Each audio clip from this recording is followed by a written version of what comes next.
Welcome students.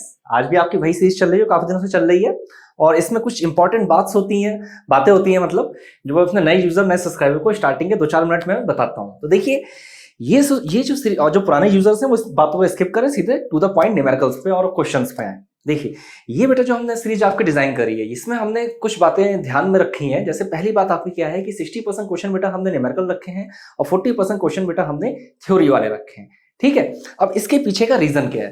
देखिए simply अगर मैं आपसे बात करता हूँ एसएससी जेई की, आपके कई सारे देखिए ये सीरीज जूनियर इंजीनियर और असिस्टेंट इंजीनियर को ध्यान में रखते हुए बनाई है हमने। अब अगर बेटा जेई की बात करें, भाई जेई में कितने पेपर होते हैं? एसएससी जेई का पेपर होता है आपका, UP PCR Uttar Pradesh power corporation limited का पेपर होता है, यूपी आरएनवीएल उत्तर प्रदेश राज्य विद्युत निगम लिमिटेड का पेपर होता है। उसके अलावा आपका सीएसईबी हो गया, छत्तीसगढ़ स्टेट इलेक्ट्रिसिटी बोर्ड हो गया, या फिर आपका राजस्थान में जेई का पेपर होता है, मध्य प्रदेश में जेई का पेपर होता है, बहुत सारे जेई के पेपर होते हैं, असिस्टेंट इंजीनियर के पेपर्स होते हैं। ठीक है, तो सारे पेपर्स में अगर मैं एक किसी को रेफरेंस पेपर मान लेते हैं, एसएससी जेई के पेपर को चलो रेफरेंस पेपर मान लेते हैं, तो एसएससी जेई के अगर पेपर आप देखोगे और पिछले 5 साल के पेपर का एनालिसिस करोगे तो अप्रॉक्सीमेटली लगभग 60% क्वेश्चन आपका न्यूमेरिकल बेस होता है और 40% पेपर आपका थ्योरी बेस होता है। अब आप लोगों की टेंडेंसी क्या रहती है? आप लोगों की बेटा टेंडेंसी ये रहती है कि न्यूमेरिकल वाले पोर्शन पे बहुत ज़्यादा कंसंट्रेट करते हो। अच्छी बात है, करना चाहिए कंसंट्रेट न्यूमेरिकल वाले पोर्शन पर, लेकिन जितना कंसंट्रेट न्यूमेरिकल वाले पोर्शन पर करना चाहिए है उतना ही इंपॉर्टेंट थ्योरी पे भी कंसंट्रेट करना जरूरी है, उस पर आप नहीं करते हो। इसी वजह से हमने जो ये सीरीज डिजाइन करी है, इस पूरी सीरीज में 60% वेटेज हमने न्यूमेरिकल्स की रखी है और 40% वेटेज हमने थ्योरी की रखी है। ठीक है, एक बात। दूसरी बात, लेवल ऑफ डिफिकल्टी। अब लेवल ऑफ डिफिकल्टी से क्या मतलब है? लेवल ऑफ डिफिकल्टी से बेटा ये मतलब है कि क्वेश्चन का नेचर होता है। अब नेचर मतलब क्या है? देखिए एसएससी जेई की बात कर लेते हैं। एसएससी जेई में क्या कहानी है? एसएससी जेई में सिंपल 180 मिनट का पेपर होता है। ठीक है, 200 क्वेश्चन आपको करने होते हैं। अब 180 मिनट में आपको करने बेटा 200 क्वेश्चन, यानी एक क्वेश्चन के लिए कितना टाइम मिलेगा आपको? एक क्वेश्चन के लिए लगभग बेटा आपको 50 से 55 सेकंड मिलेगा। ठीक है, अब एक क्वेश्चन के लिए आपको 50 से 55 सेकंड मिल रहा है, तो इसका मतलब क्या है? इसका मतलब ये है कि भाई सारे क्वेश्चन तो 50 से 55 सेकंड के होने से रहे। भाई क्वेश्चन कुछ ऐसे हो सकते हैं 10 सेकंड में सोल्व हो सकते हैं, क्वेश्चन ऐसे हो सकते हैं जो 30 सेकंड में सॉल्व हो सकते हैं, क्वेश्चन ऐसे हो सकते हैं जो 60 सेकंड में सॉल्व हो, क्वेश्चन ऐसे भी हो सकते हैं जो 90 सेकंड में सॉल्व हो, क्वेश्चन ऐसे भी जो 120 सेकंड में सॉल्व हो, क्वेश्चन ऐसे भी हो सकते हैं जो आपके 150 सेकंड यानी 2.5 मिनट भी लग सकते हैं। सही है, कुछ क्वेश्चन होते हैं ऐसे। तो जो क्वेश्चन जिसमें आपके 120 सेकंड लग रहे हैं या फिर आपके 150 सेकंड 2 से 2.5 मिनट लग रहे हैं, ये किस टाइप के क्वेश्चन होते हैं? ये क्वेश्चन आपके टिपिकल होते हैं, कंसेप्चुअल होते हैं और कैलकुलेटिव होते हैं। कैलकुलेटिव से क्या मतलब है? कैलकुलेटिव से मतलब है बेटा कि जिनमें आपका कैलकुलेशन टाइम काफ़ी ज़्यादा लगता है ना। तो इस टाइप के क्वेश्चन पे तो बेटा आप लोगों का बहुत एम्फेसिस रहता है, मतलब आप बहुत प्रैक्टिस करते हो, करनी चाहिए। लेकिन जो क्वेश्चन बेटा 10-10 सेकंड में हो जाते हैं, ठीक है, यानी 10 सेकंड 15 सेकंड 20 सेकंड में, उस पर ज़्यादा ध्यान नहीं देते हो। तो यहाँ पे हमने जो सीरीज में इंक्लूड करा है, हमने इलेक्ट्रिकल इंजीनियरिंग का सबसे आसान से आसान क्वेश्चन भी इंक्लूड करा है और हमने इलेक्ट्रिकल इंजीनियरिंग का सबसे कठिन से कठिन क्वेश्चन भी इसमें इंक्लूड करा है। सही, हाँ, गेट और ईएससी इंजीनियरिंग सर्विसेज के क्वेश्चन हमने इंक्लूड नहीं करें। ठीक है, क्या रीज़न है इसका? कि देखिए, और गेट के भी मैं पिछले रिसेंटली 2-3 साल की बात हो रही है, उससे पहले के जो रिलेवेंट क्वेश्चन है वो इंक्लूड करे हैं। ईएससी इंजीनियरिंग सर्विसेज एग्जाम के भी 2-3 साल से पहले के जो रिलेवेंट क्वेश्चन है उन्हें हमने इंक्लूड करा है। देखिए होता क्या है, बेसिक सी बात है कि गेट का जो पेपर होता है या ईसी का पेपर होता है, उसमें जो क्वेश्चन डिज़ाइन करा जाता है उसमें एक मेजर फैक्टर होता है कि वो जो क्वेश्चन होता है वो आपका 3 या 3.5 मिनट को ध्यान में रखते हुए डिज़ाइन करा जाता है। जबकि जेई के पेपर में या असिस्टेंट इंजीनियर के पेपर में 50 से 55 सेकंड को ध्यान में रखते हुए डिज़ाइन करा जाता है। समझ रहे हो?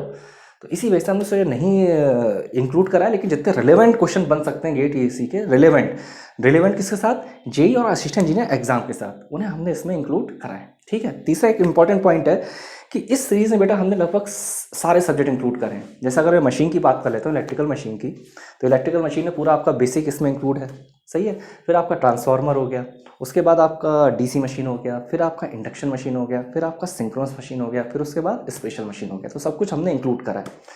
पावर सिस्टम की बात कर लेते हैं, तो पावर सिस्टम में बेटा आपका सिंगल लाइन डायग्राम हो गया, या फिर ओवरहेड इंसुलेटर हो गए, अंडरग्राउंड केबल हो गई। सही है, अंडरग्राउंड केबल के अलावा सेकेंड टेंशन हो गया। सही, सेकेंड टेंशन अगर पीएसए पे आ जाऊँ, पावर एनालिसिस पे, तो बेटा पूरा सिंगल लाइन डायग्राम तो है ही, पर यूनिट सिस्टम भी आपका इन्वॉल्व है। सही है, पर यूनिट सिस्टम के अलावा अगर मैं बात कर लेता हूँ कि भाई फॉल्ट एनालिसिस, वो आपका इंक्लूड है। ठीक है, स्टेबिलिटी थोड़ा बहुत है। सही। प्रोटेक्शन, स्विच गियर प्रोटेक्शन सबसे इंपॉर्टेंट पार्ट है जूनियर इंजीनियर और असिस्टेंट इंजीनियर के लिए, सही है, जूनियर इंजीनियर के लिए खास तौर से। तो जितनी भी रिलेज हैं सारी रिलेज इंक्लूड कर रखी हैं। उसके अलावा सारे सर्किट ब्रेकर हमने इंक्लूड कर रखे हैं, ठीक है। टाइप्स ऑफ प्रोटेक्शन है, प्राइमरी प्रोटेक्शन, बैकअप प्रोटेक्शन, सब कुछ इंक्लूड कर रखा है। उसके अलावा बेसिक इलेक्ट्रिकल आ जाइए। बेसिक इलेक्ट्रिकल में क्या आ जाएगा भाई, केवीएल आ जाएगा, केसीएल आ जाएगा, mesh analysis, node analysis, Norton theorem, Thevenin theorem, maximum power theorem, superposition theorem, DC analysis, AC analysis, सब कुछ इंक्लूड कर रखा है ना। सेम ऐसी मेजरमेंट भी हमने इंक्लूड करा है। उसके अलावा बेसिक इलेक्ट्रॉनिक्स तो है ही, और बेसिक इलेक्ट्रॉनिक्स के अलावा भी आपके कुछ सब्जेक्ट लग जाते हैं, जैसे कि कंट्रोल सिस्टम हो गया, थोड़ा सा पावर इलेक्ट्रॉनिक्स हो गया, तो वो सारी भी हमने चीज़ें इंक्लूड कर रखी हैं, ठीक है। एक और इंपॉर्टेंट पॉइंट है, देखिए एक लेक्चर में कम से कम मैं आपको 15 से 20 क्वेश्चन तो कराता ही हूँ, सही है। अब 15 से 20 क्वेश्चन की अगर बेटा बात हो रही है, तो 15 से 20 क्वेश्चन का मतलब क्या है? 15 से 20 क्वेश्चन का मतलब ये है आपका कि काफ़ी क्वेश्चन में मैं आपको डिटेल सॉल्यूशन ही प्रोवाइड करूंगा, ऐसा नहीं सिर्फ टिक मार के आगे बढ़ जाऊंगा। तो बेटा जब मैं आपको डिटेल सॉल्यूशन प्रोवाइड कर रहा हूँ, तो डिटेल सॉल्यूशन का मतलब क्या है? डिटेल सॉल्यूशन का बेटा मतलब ये है कि आपके मिनिमम एक लेक्चर में 30 से 35 क्वेश्चन रेडी होंगे। आप खुद से एज्यूम करो, अगर एक लेक्चर में आपके 30 से 35 क्वेश्चन रेडी हो रहे हैं, तो इसका मतलब क्या है? इसका मतलब है बेटा 30 से 35 क्वेश्चन का मतलब कि 10 दिन में 300 से 350 क्वेश्चन, सही है। और एक महीने में कितने हो जाएंगे? एक दिन में आपके 30 से 35 हो रहे हैं, 10 दिन में 300 350, यानी एक महीने में आपके कितने, लगभग 1000 के अराउंड क्वेश्चन, सही। आप खुद से एज्यूम करो, अगर 1000 क्वेश्चन आपके बेटा एक महीने में रेडी हो रहे हैं और कंटिन्यूस 6 महीने देखते हो, तो 6-7 हज़ार क्वेश्चन आपके रेडी हो जाएंगे ना। अब बेटा आपके एक बार अगर 6-7 हज़ार क्वेश्चन रेडी हो गए, उसके बाद आप कोई भी जूनियर इंजीनियर, असिस्टेंट इंजीनियर का एग्जाम देने चाहते हो, वेदर एसएससी जेई हो या फिर राजस्थान का पेपर हो, कोई जूनियर इंजीनियर असिस्टेंट इंजीनियर का पेपर हो, आपको लिटरली बहुत ज़्यादा हेल्प मिलेगी, ठीक है। तो ये इंपॉर्टेंट बात थी। और एक लास्ट दो बातें और हैं, देखिए फॉन्ट साइज को लेके आपको दिक्कत आ सकती है, ठीक है, फॉन्ट साइज को लेके दिक्कत आ सकती है, मानता हूँ, लेकिन मैं क्वेश्चन को बेटा 2 बार रीड करूंगा, ऐसा नहीं है एक बार रीड होगा क्वेश्चन आपका मिनिमम 2 बार रीड होगा, ठीक है। भले इसमें 4-5 सेकंड ज़्यादा लग जाएंगे, कोई बात नहीं, लेकिन वो आपको क्लैरिटी मिल जाएगी। तो फॉन्ट साइज इतना बड़ा इशू नहीं रहेगा, सही है। और दूसरी बात, पूरे लेक्चर में बेटा आपको कहीं भी कोई दिक्कत लगती है तो आप बेटा मुझे यूट्यूब पे कमेंट कर सकते हो, सही है। कमेंट मतलब जो भी आपका राय है, जो भी आप बताना चाहो आप बताइए, सही है। और उसे मैं रिप्लाई मिलेगा, हाँ, लेकिन ये पॉसिबिलिटी हो सकता है तुरंत रिप्लाई ना मिले, 1 दिन 2 दिन 4 दिन बाद आपको रिप्लाई मिले, ठीक है। चलिए लेक्चर का स्टार्ट करते हैं। एक और लास्ट बार कि ये जो मैं क्वेश्चंस करा रहा हूँ, साथ में बीच में मैं इसमें आपको 2-3 कन्वेंशनल टाइप के क्वेश्चन भी कराऊंगा। अब कन्वेंशनल टाइप के क्वेश्चन क्यों कराऊंगा भाई? सीरीज तो ऑब्जेक्टिव चल रही है, सही है। तो समझो बात को, होता क्या है कि एक कन्वेंशनल क्वेश्चन से या एक सब्जेक्टिव क्वेश्चन से बेटा आपके 5 से 10 ऑब्जेक्टिव क्वेश्चन फ्रेम हो सकते हैं। यह आप पे डिपेंड करता है कि आप उस क्वेश्चंस को किस तरीके से सब्जेक्टिव ले रहे हो, किस तरीके से ऑब्जेक्टिव ले रहे हो, सही है। आपका मेन फोकस क्या होना चाहिए कि आपको कितना सीखने को मिल रहा है किसी पर्टिकुलर क्वेश्चन से, ठीक। चलिए लास्ट का लेक्चर स्टार्ट करते हैं। देखिए यहाँ पे बेटा कुछ क्वेश्चंस लिखे हैं मैंने। ये है बेटा आपका पहला क्वेश्चन। अच्छा, मैं कुछ क्वेश्चंस में अपने ऑप्शंस नहीं लिखता हूँ, सही। ऑप्शंस का मतलब क्या है कि लिखता हूँ या फिर 2 ऑप्शन लिख देता हूँ, चारों नहीं लिखता हूँ। तो यहाँ मेरे पास इतनी जगह नहीं होती, इस वजह से मैं सारे ऑप्शंस नहीं लिखता हूँ, सही है। पहला क्वेश्चन हो गया, ये आपका बेटा दूसरा क्वेश्चन हो गया, ये आपका थर्ड क्वेश्चन हो गया, ये आपका फोर्थ क्वेश्चन हो गया, उसके बाद ये आपका फिफ्थ क्वेश्चन हो गया, ये आपका 6th क्वेश्चन हो गया। और अरे एक 7वां क्वेश्चन और भी लिखा है, आज मैंने ज़्यादा क्वेश्चन लिख रखे हैं, ठीक है। ये जो 7वां क्वेश्चन है, इसमें फिगर भी बनानी है, मैं बाद में बना दूंगा, ठीक है। जब सवाल करेंगे तो बना दूंगा देख के, यहाँ इतनी जगह नहीं थी, वो फिगर बनाता। चलिए पहला क्वेश्चन देख लेते हैं। Which of following does not pertain to divergence B equal to 0? A option है मैग्नेटिक फील्ड इज सोलेनॉइडल, ठीक है। बी ऑप्शन है magnetic field is perpendicular to electric field. मैं रिपीट कर रहा हूं question, which of following does not pertain to divergence B equal to 0? Magnetic field is solenoidal, A option है, और B option है बेटा आपका magnetic field is perpendicular to electric field, ठीक है। तो इसका करेक्ट आंसर क्या होगा? जब आपका डायवर्जन बी 0 होता है तो वो आपका क्या होता है? परपेंडिकुलर टू इलेक्ट्रिक फील्ड, सही है। देखिए यहाँ पे आपकी गिवन इक्वेशन क्या है, यहाँ पे आपको बेटा जो गिवन इक्वेशन है वो है डाइवर्जेंस बी इंटू 0, ठीक है, डाइवर्जेंस भी जीरो, यानी divergence of magnetic flux density is zero. सही है, डाइवर्जेंस ऑफ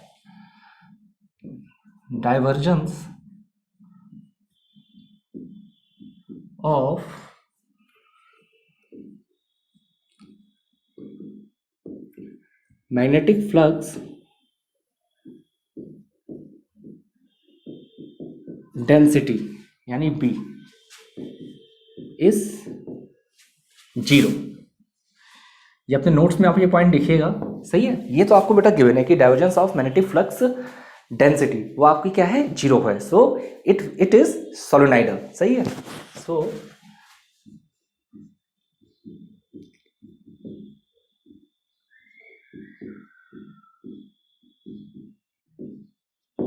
सही है, तो ये आपका बेटा क्या होगा, ये आपका बेटा होगा सोलेनोइडल।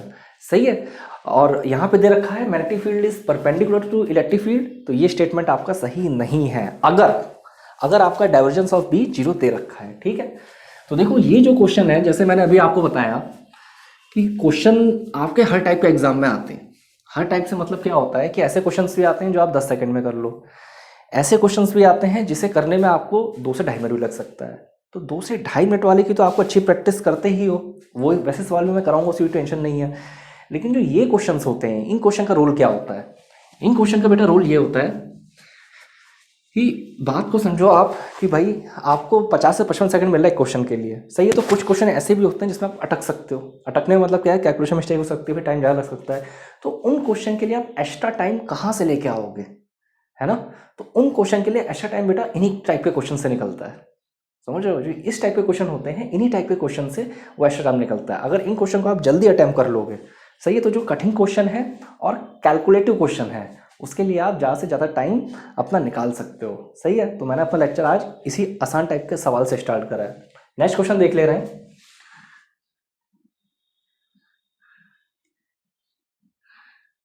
नेक्स्ट क्वेश्चन आपका है the relationship between alpha and beta factor of transistor can be defined as.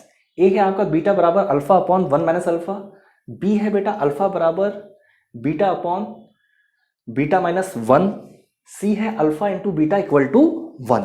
मैं रिपीट कर दे रहा हूं क्वेश्चन क्या है आपका, द रिलेशनशिप बिटवीन, यहां मैंने बिटवीन लिखा है शॉर्ट में, आपका एग्जाम में बेटा पूरा ही लिखा होगा। ठीक है, क्योंकि मेरे पास जगह नहीं होती बोर्ड पे। सही है, तो आपका एग्जाम में इस तरह से लिखा होगा। तो देखिए, the relationship between alpha and beta factor of transistor can be defined as.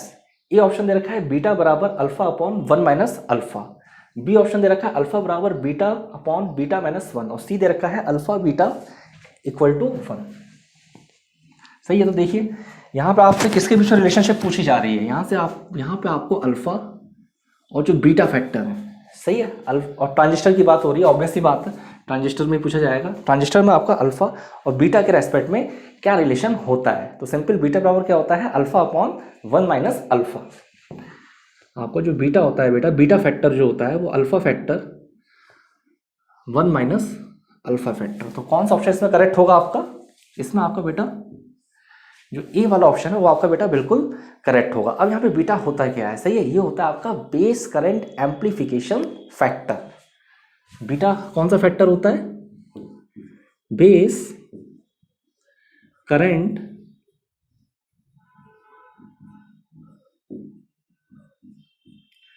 Amplification factor.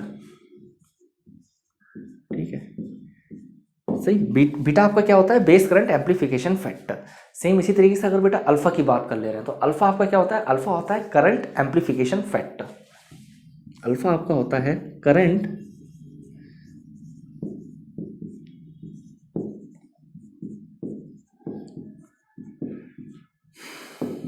Amplification factor. सही, ये आपकी बीटा की वैल्यू हो गई और ये आपकी अल्फा की वैल्यू हो गई। बीटा क्या हो गया, बीटा हो गया बेस करंट एम्प्लीफिकेशन फैक्टर, और अल्फा क्या हो गया, करंट एम्प्लीफिकेशन फैक्टर। ठीक है, तो देखो ये जो आपके क्वेश्चन है, क्वेश्चन किस टाइप के हैं, इन क्वेश्चन में दिमाग चलाना ही नहीं है। सही, चलिए अब यहाँ पे क्वेश्चन आपके इस तरह से फ्रेम होते हैं। अब वही मैं आपसे जो कहता हूँ कि क्वेश्चन को आपको किस तरीके से टैकल करना है। अब जरूरी नहीं है आपको ये क्वेश्चन है, आप अब जैसे मैंने आपको ये सवाल कराया है, इस पर्टिकुलर फॉर्मूले को अपने नोट्स में प्रॉपर नोट डाउन करो। क्यों? आपके एग्जाम में डायरेक्ट क्वेश्चन कैसे आ सकता है? आपके एग्जाम में क्वेश्चन ऐसा आ सकता है कि भाई बेस करंट एम्प्लीफिकेशन फैक्टर की वैल्यू कुछ है, बताओ करंट एम्प्लीफिकेशन फैक्टर की वैल्यू क्या होगी। करंट एम्प्लीफिकेशन फैक्टर की वैल्यू क्या होगी, सही है। ये चीज़ आपसे पूछी जा सकती है, ठीक है। तो इस टाइप से आपसे क्वेश्चन पूछे जा सकते हैं। या फिर अगर मेरा base current amplification factor increase हो रहा है तो उस केस में करंट एम्प्लीफिकेशन फैक्टर पे क्या फ़र्क पड़ेगा, सही है। तो इस तरीके से अपनी थिंकिंग को डेवलप करो। थिंकिंग डेवलप करने मतलब है ऐसा नहीं है कि बस जो मैंने करा दिया और आपने लिख लिया बात खत्म हुई, ऐसा नहीं है। उस चीज़ को थोड़ा आधा मिनट, 1 मिनट, 2 मिनट बैठ कर ठंडे दिमाग से सोचो कि भाई जो लिखा है इससे क्या क्या क्वेश्चन फ्रेम हो सकते हैं, ठीक है। चलिए नेक्स्ट क्वेश्चन देखते हैं इसके बाद।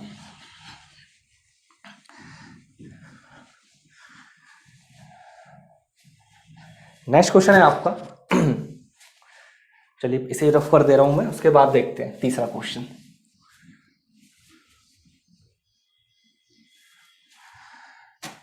थर्ड क्वेश्चन है, the current passing through terminal is I equal to 3t² minus T ampere. Determine the total charge entering between, वही मैंने शॉर्ट में लिखा है, ठीक है, between t equal to 1 second and t equal to 2 second. ये option दे रखा है 5.5 सेकेंड, सॉरी कुलाम, सही है। बी दे रखा है 6.657 कुलाम, सी दे रखा है 4.56 कुलाम। मैं रिपीट कर दे रहा हूं question. The current passing through terminal is I equal to 3t² minus T ampere. Determine the total charge entering between t equal to 1 second and t equal to 2 second. A option दे रखा है 5.5 कुलाम, B दे रखा है 6.657 कुलाम, सी दे रखा है 4.56 कुलाम। तो देखो सवाल सॉल्व करने में सबसे इंपॉर्टेंट बात क्या होती है कि सवाल की लैंग्वेज को बेटा बहुत ध्यान से पढ़ना होता है, ठीक है। तो देखो सवाल की लैंग्वेज क्या है, यहाँ पे आपको करंट पासिंग थ्रू टर्मिनल निकालना है। करंट पासिंग थ्रू टर्मिनल वो आपका क्या है, वो है आपका I equal to 3t² minus का टी, ये आपको गिवन है। अच्छा सॉरी, ये आपको क्या दे रखा है सवाल में, करंट थ्रू पासिंग टर्मिनल, वो आपको दे रखा है I equal to 3t² minus का टी एम्पियर। आपको निकालना क्या है, टोटल चार्ज। टोटल चार्ज आपको निकालना है और टाइम पीरियड क्या दे रखा है t इक्वल टू 1 सेकेंड से t इक्वल टू 2 सेकेंड, ये आपको टाइम पीरियड दे रखा है। तो देखिए सिंपल करंट की बात करूं इन रेस्पेक्ट टू चार्ज, तो करंट क्या होता है आपका, I बराबर सिंपल dq अपॉन dt, ये आपका करंट होता है dq अपॉन dt, सही है। q को मैं क्या बोल सकता हूँ, यहाँ पे मैं इंटीग्रेट कर दे रहा हूँ, तो q बराबर क्या हो जाएगा भाई, t1 से लेके t2, ये इसकी लिमिट लग जाएगी, तो लिमिट क्या होगी 1 से 2 सेकेंड, सही है। 1 से 2, जो कि वहां से 1 सेकेंड से 2 सेकेंड दे रखा है, 1 से 2 I dt, q बराबर क्या हो जाएगा 1 से 2 I dt, ठीक है। अब यहाँ पे वैल्यू पुट कर लो, करंट की वैल्यू तो आपको दे रखी है ना, सही है। तो करंट की वैल्यू क्या दे रखी है, अभी देखते हैं। 1 से 2 करंट आपको क्या दे रखा है, करंट आपको दे रखा है बेटा I बराबर 3t² माइनस का t एम्पियर, ये आपको करंट की वैल्यू दे रखी है, ठीक है। तो यहाँ पे वैल्यू पुट कर लो, 3t² माइनस का t, ठीक है, सॉरी dt, ठीक है। इसे ये मैंने लिख दिया है, ठीक है। यहाँ पे क्या होगा, यहाँ पे सिंपल आप करोगे इंटीग्रेट तो क्या आ जाएगा, यहाँ पे आपका सिंपल इंटीग्रेट हो क्या जाएगा 3t² अपॉन माइनस का t, सही है। तो ये सॉल्व के क्या आएगा टी क्यूब, क्यूब बराबर ये करोगे तो ये हो जाएगा टी क्यूब, और यहाँ पे आपका क्या है, यहाँ पे आपका है t, तो ये क्या हो जाएगा t² बाई 2 माइनस का t² बाई 2, और ये क्या रहेगा 1 से लेके 2 तक। अब ये वैल्यू रख लो, आंसर आ जाएगा आपका। मैं डायरेक्ट वैल्यू रख रहा हूँ, मैं डायरेक्ट वैल्यू यहाँ पे रख रहा हूँ बेटा।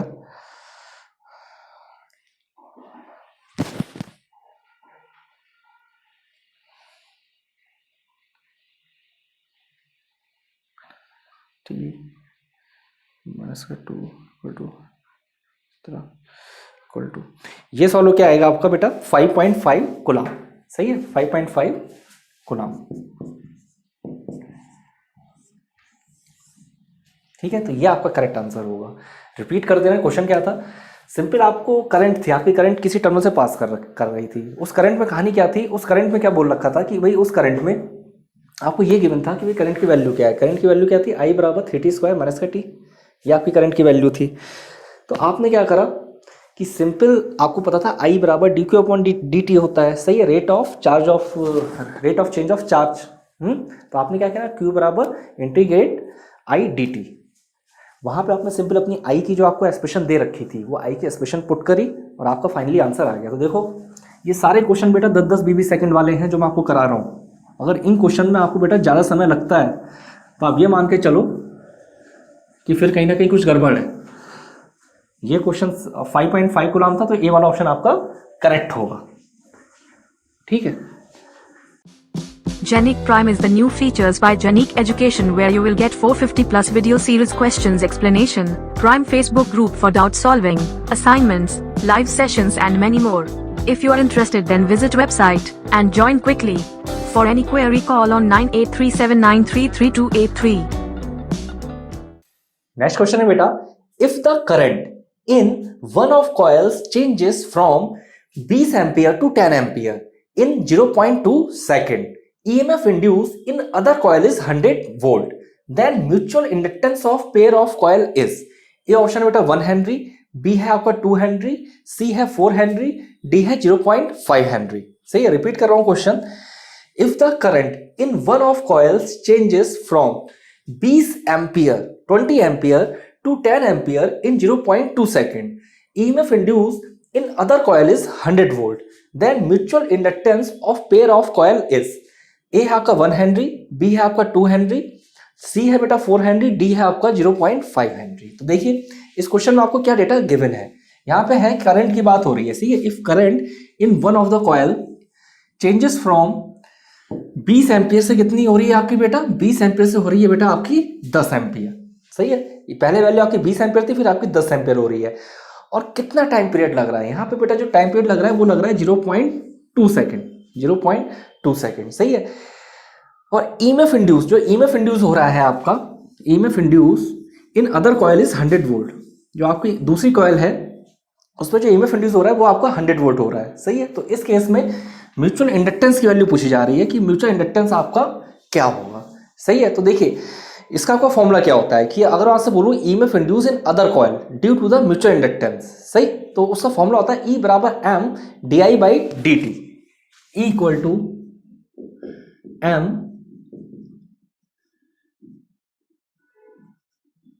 di/dt। ठीक है, ये आपका सिंपल फॉर्मूला होता है। अब यहां पे अगर मैं आपसे बोलूं DI यानी चेंज इन करंट, सही, तो DI क्या है आपका बेटा, चेंज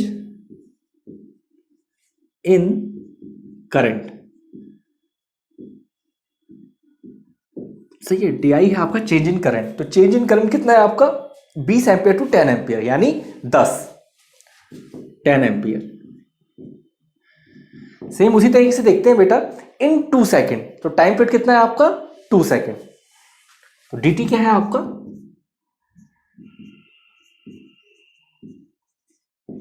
चेंज इन टाइम, वो है बेटा आपका 0.2 सेकेंड। तो यहां पे अगर मैं E की बात करूंगा, सही है, इंड्यूस EMF पूछ रहा है, सॉरी यहां पे EMF induce in other coil आपको क्या दे रखा है, वो आपको दे रखा है 100। ठीक है, तो देखिए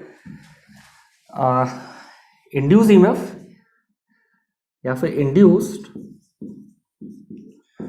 EMF वो आपको क्या दे रखा है 100 वोल्ट। इंड्यूस EMF आपको क्या दे रखा है 100 वोल्ट। तो यहां पे सारी वैल्यू पुट कर लीजिए, आपका आंसर आ जाएगा। देखिए 100 इक्वल टू M और di/dt का मतलब क्या है बेटा 10/0.2। तो अगर यहां मल्टीप्लाई करोगे तो ये आपका 20 हो जाएगा, 20/10 2।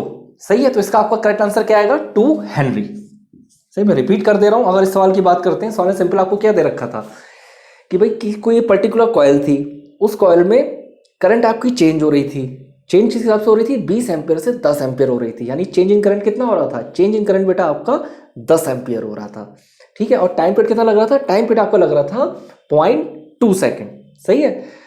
ईएमएफ इंड्यूस इन्होंने दे रखा था भाई 100 वोल्ट। इस केस में पूछा है कि भाई म्यूचुअल इंडक्टेंस की वैल्यू क्या होगी, सही है। तो म्यूचुअल इंडक्टेंस की वैल्यू आपकी सिंपल 2 हेनरी, यहाँ पे एम बराबर सॉल्व होकर आपका क्या आएगा 2 हेनरी, ठीक है। चलिए तो देखिए बिल्कुल इजी सवाल है, इसमें ऐसा कुछ टिपिकल चीज नहीं है, सही। चलिए नेक्स्ट क्वेश्चन देख लेते हैं। इसके बाद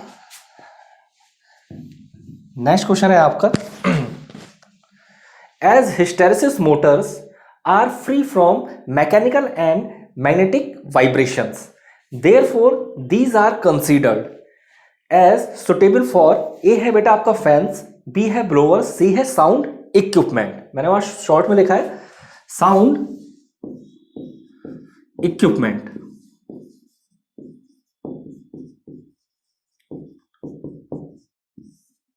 सही, ये आपका साउंड इक्विपमेंट्स है। रिपीट कर दे रहा हूं, as hysteresis motors are free from mechanical and magnetic vibrations, therefore these are considered as suitable for, A है बेटा फैंस, बी है ब्लोअर्स और सी है आपका साउंड इक्विपमेंट। तो इसकी बात हो रही है बेटा यहाँ पे हिस्टेरेसिस मोटर की बात हो रही है। तो अगर हिस्टेरेसिस मोटर की बात करें तो बेटा आपकी किस लिए सुटेबल होती है, मेजरली आपकी होती है साउंड इक्विपमेंट के लिए, सही है। तो स्पेशल मशीन के क्वेश्चन भी हैं आपके, ठीक है। जैसे मैंने बोला है कि अगर मशीन लिया है तो ऐसा नहीं मशीन में सिर्फ ट्रांसफार्मर या डीसी के सवाल कराएं, आपके जितने भी टॉपिक्स हैं सबके सवाल हैं। चलिए थोड़ा सा देख लेते हैं पॉइंट्स हिस्टेरेसिस मोटर्स के बारे में। देखिए हिस्टेरेसिस मोटर के बहुत सारे पॉइंट्स होते हैं, इंपॉर्टेंट पॉइंट्स होते हैं जो ऑब्जेक्टिव पॉइंट ऑफ एग्जाम के लिए बहुत ज़्यादा इंपॉर्टेंट होते हैं। जैसे हिस्टेरेसिस मोटर्स की बात कर लेते हैं तो इनका जो ऑपरेशन होता है वो नॉइसलेस होता है। तो यानी hysteresis motor has noiseless operation and these are free from mechanical and magnetic vibration. तो ये पॉइंट लिख लीजिए, hysteresis Motors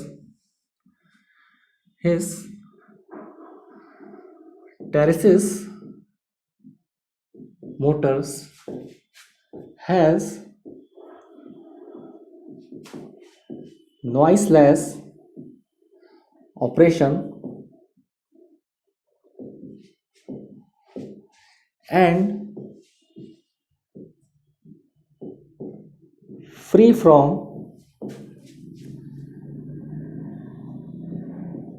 mechanical and magnetic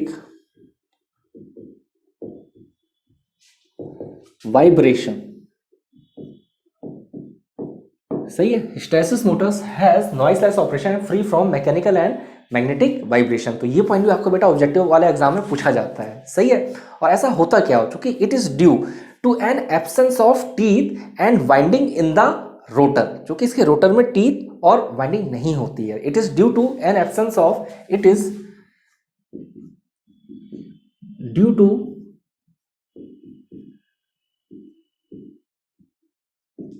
absence of teeth and winding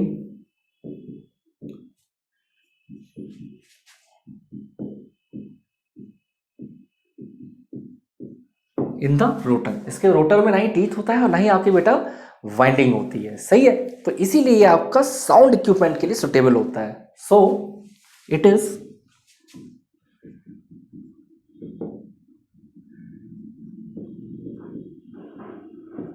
suitable for sound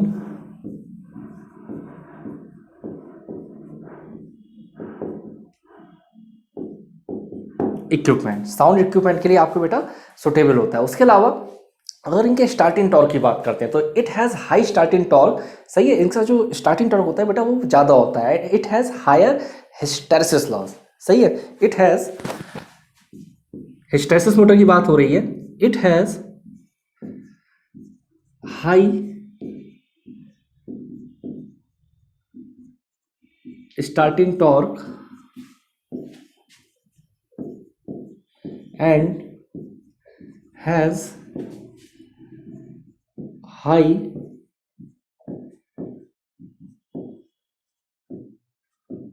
hysteresis loss.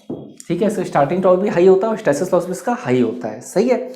और इसके क्या इंपॉर्टेंट पॉइंट होते हैं, it accelerate from rest, यानी जीरो स्पीड होगा, from rest to full speed almost in minimum time, मतलब बहुत ही instantaneously आपका इंस्टेंटेनियस, या आपकी जैसे मतलब मिनिमम स्पीड से लेकर जो इसकी मैक्सिमम स्पीड पे होते हैं, या फिर जीरो स्पीड से लेकर जो फुल लोड स्पीड होगी, सही है, उसे अटेंड करने में से बहुत ही कम टाइम लगता है। तो it accelerates from rest to full speed, it accelerate from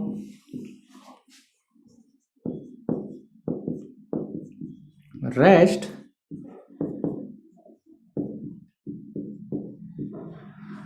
to full speed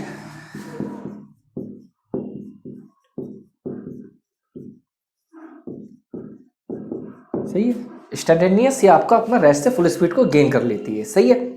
दूसरी बात, it is not sensitive to fluctuation in supply voltage, यानी सप्लाई वोल्टेज में जो आपका फ्लक्चुएशन होता है उसका इतना इंपैक्ट इस पर नहीं आता है। सही है, it is not sensitive, it is not sensitive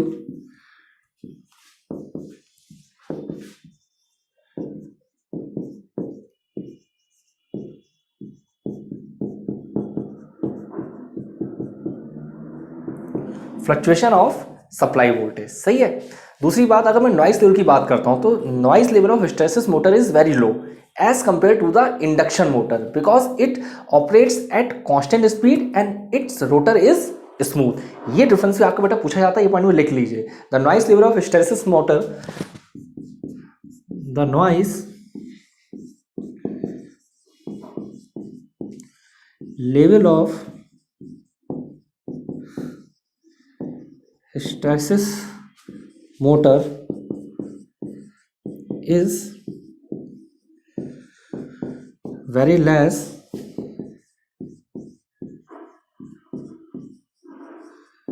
in compared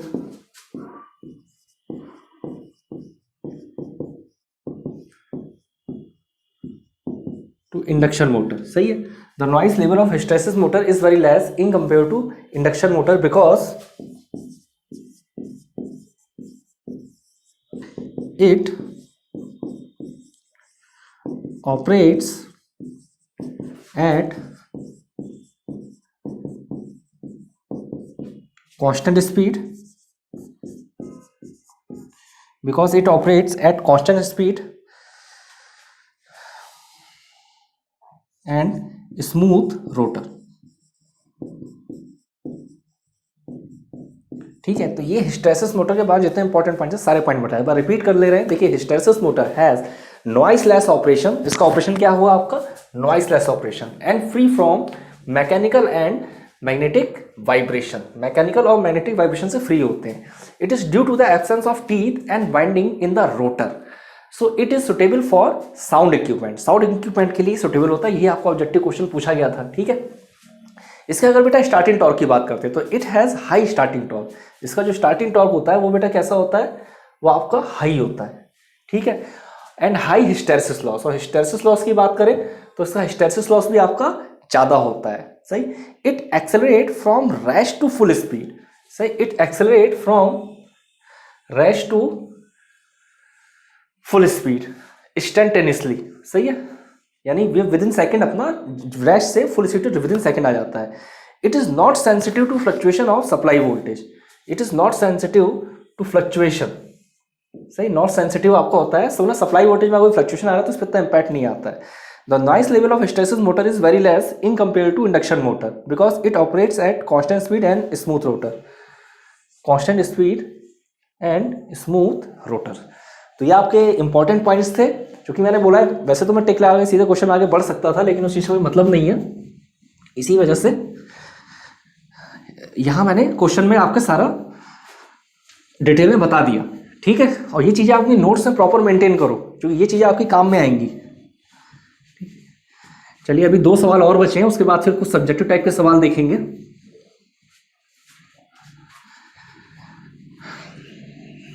और इस सवाल का मैं डायग्राम बना देता हूँ, ठीक है। जो लास्ट वाला सवाल है उसका डायग्राम नहीं बना रखा है।